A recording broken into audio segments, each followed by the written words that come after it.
NextGen app. Paano mag-buy package gamit ang na-deposit na pera?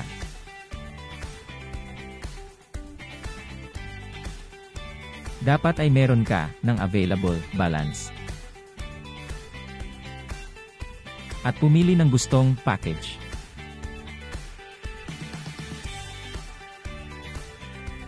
Meron tayong dalawang klaseng package. Plus package 35%, profit in 10 days. Ultra package 115%, profit in 20 days. At I swipe down.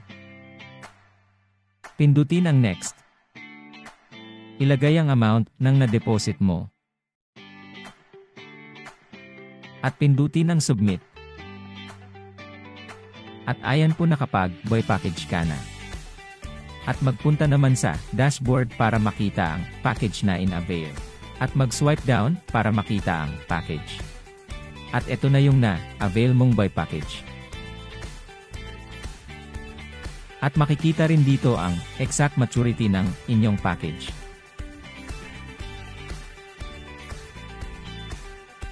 Eksaktong matured na oras ng iyong package. Happy earnings, Puka NextGen!